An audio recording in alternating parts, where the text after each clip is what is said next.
Scene one, take one.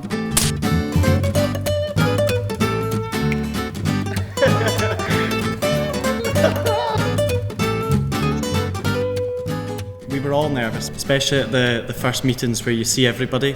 Everyone's feeling the same.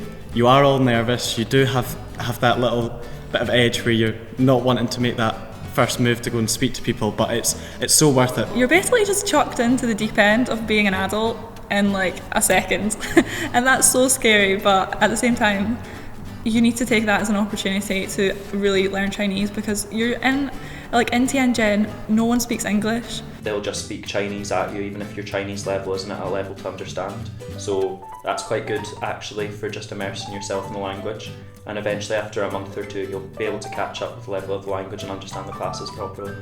There's a huge emphasis on participation, I think. It's not like sometimes in high school, you can just sit and not say anything and you can just get by, but in the Chinese classes the teacher will call on you at some point and you will have to read a text in the textbook. Just random stuff, like we used to go to class and like our teacher would be like, oh, everyone's tired today, and she'd like pass around like this little like green liquid and like we'd all smell it and she'd be like, are you awake now? And like just stuff like that, like it's just funny, and it's all in Chinese, so it kind of just seems more exciting than whole, I'd say, yeah.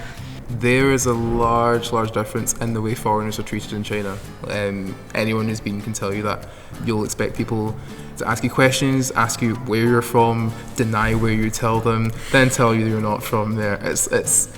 You have to be open to the fact that things like immigration and ethnicity and nationality are understood differently in China. I certainly can understand being a little frustrated with that, but it's not coming from a place of ignorance, but the way they've been taught to understand these concepts. You're not going to be alone at all. You've got 21 other people that are going through the exact same thing, and they're kind of there for each other most of the time.